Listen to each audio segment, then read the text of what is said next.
That was churned through a deregulated market. So for the wealthy, there were credit default swaps and derivatives. And for those who were poor, working, middle class, there were subprime loans.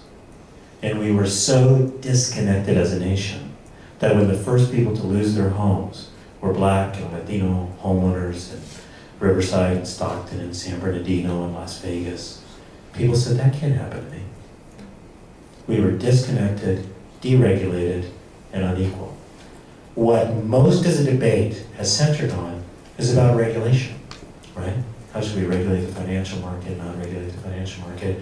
And it hasn't focused on that fundamental disconnection between people, and it hasn't focused on the underlying inequality, something that's been coming up in the last couple of months.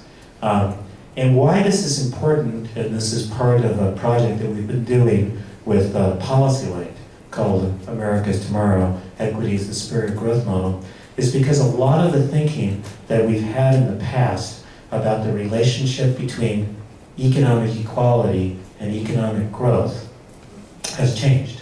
I mean, we traditionally, how many of you took an economics course? Okay, so I'm going to tell you, we traditionally taught you, right, in economics, that if the distribution of income was less equal, well then at least the wealthy would have more money, they would invest in the economy would do what? Grow, eventually everybody would benefit, right? Were you taught that? Pretty much? Okay, let me tell you something else you're probably taught. You're taught, almost every economist believes this, that if you increase the minimum wage, what happens to unemployment? Goes up, right? There's no evidence, right? David Card wrote a book called Myth and Measurement. I mean, the big thing is why. I mean, if you raise the minimum wage hysterically high, it would go up, right?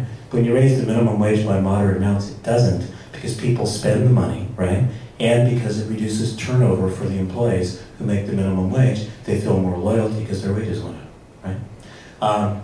One thing that's been happening in the research recently, and people first noticed this in the developing world, is that those countries in the developing world that were more equitable, in fact, grew longer and more sustainably over time. There's a brand new study by Andrew Berg of the International Monetary Fund. The International Monetary Fund, as you know, is a well-known left-leaning organization, right? Captured by radicals and Marxists, right? And basically what they found out was that those countries that were more equitable had longer and more sustained growth spells. And those longer and more sustained growth spells actually led to investors being willing to invest, and so the growth spell got sustained. And it's actually a complicated argument because it turns out, I'll get to this in a second, it turns out in the international context that those countries that are more equal are generally investing more in basic public education. And those countries that are more equal have a really funny thing that you don't think about, which is the following. In a more equitable society, the median voter, the voter in the middle who decides elections, is more likely to protect property rights and innovation because they think they'll benefit. In a society which is totally askew, people don't think they'll benefit, so they get into unproductive squabbles about distribution, right? Instead of working on distribution to give everybody an opportunity, so you have less unproductive squabbles later on. Now, we've been doing this kind of work on metropolitan areas in the United States, including for the OECD and a couple of other things. So we're doing a weighted regression approach for 341 metro areas, looking at per capita income as a function of regional education and manufacturing concentration, previous income, etc. We find that areas that are less equal do not grow rapidly. Areas that are more segregated do not grow rapidly. Some of you may say, geez, that's the effect of growth itself on poverty. For those of you who went on in economics, they know about doing simultaneous equation models, so you can account for the feedback. This holds in simultaneous equation models. And I know you may be looking at me, God, he's a professor from USC. Didn't they get disbarred from the NCAA? Maybe he cheated on this research. Don't believe me, believe the Federal Reserve Bank of Cleveland, which did a study for Fund for Our Economic Future, looking at 120 mid-sized metropolitan regions. And while they found out that the usual suspects that predict growth, a skilled workforce, good quality of life, anchor institutions like universities, etc., do have an impact on regional prosperity, they found somewhat to their surprise that income inequality, racial exclusion, the concentration of poverty had a dragging effect on economic growth. Now, why is that? We think, by the way, there's a big black box here. People don't quite know what all the reasons are. So part of it seems to be that places that are more unequal are underinvesting in each other.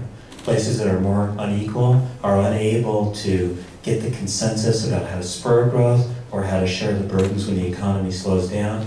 So they get into less productive strategies about how to move forward. And it seems to me that metropolitan regions are exactly the place where we can put this together. Because these are the places where people meet face to face, race to race, place to place. And you know from buying real estate that having the best house in a bad neighborhood is not a good investment, right? So having the best suburb in a sinking metropolitan region is not a good investment. Having the best business in a region marred by tremendous inequality is not the best investment. And it's a very simple point. It may be something that actually is partly a function of the fact that in a new economy, you do need a more skilled and able and collaborative, soft skill laden workforce, right? So it's not clear to me that if we had done these regressions and these analyses 30 or 40 years ago, we would have gotten the same result. You know, things may well have changed about this relationship, which is why people are increasingly finding it, and this is becoming increasingly popular in economics literature. We do have a book about this that you should buy, called Just Growth. It's actually just coming out at the beginning of the year, and I could tell you a little bit more about it, but I will jump over it. I do want to say that this is a challenge for all of us. It means that the economic development folks need to rethink the role of equity.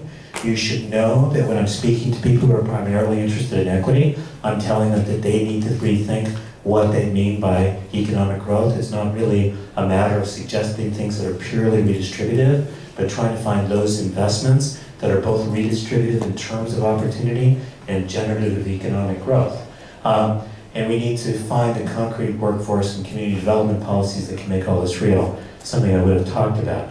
But I basically do want to insist that equity and inclusion are no longer luxuries, but they're imperatives for economic and social sustainability. And they're going to require a different kind of leadership, and that's what I will close on. And it gets back to this needing to learn a new step. And I think something that many of you are actually engaged in your work as leaders.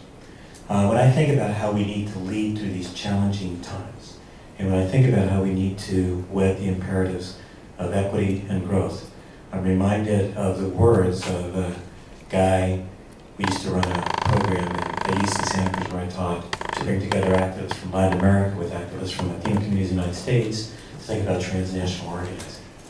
And at the end of one of those sessions, someone named Victor Quintana, who organizes campesinos or peasants in Sinaloa, Mexico, said, you know, there's only two kinds of leaders in this world. Leaders who like the game of chess and leaders who like the game of the jigsaw puzzle. And just like you, we were staring at him going, what do you mean? And Victor said, in chess, there's only two colors, usually black and white. In the jigsaw puzzle, there are many different colors, and in fact, a single piece can be multi-hued. In chess, some pieces are far more powerful than others. You get really bummed out when you lose your queen. In the jigsaw puzzle, every piece is important because you need it to complete the puzzle. In chess, you literally get ahead by knocking somebody off the board. In the jigsaw puzzle, you make progress by fitting the pieces together so seamlessly that you do not know where one ends and another begins. And in chess, the object is to win. And in the jigsaw puzzle, the object is to complete the tapestry. We as a nation are playing way too much chess and not enough jigsaw puzzle. Across party lines, across geographic lines, across racial lines, and very worrisome, across generational lines. And unless we come back to figuring out how to weave together that tapestry, we really won't be moving ahead. This is going to happen at a metropolitan or regional level where you are doing your work. And it's going to happen by beginning to realize that the seeming conflicts between equity and the economy have shifted, and that there's an opportunity now to find those win-win spots that will actually create opportunity, that will deal with the educational issues that the Chancellor was mentioning for the future, and that will be generative of economic growth and development in the future.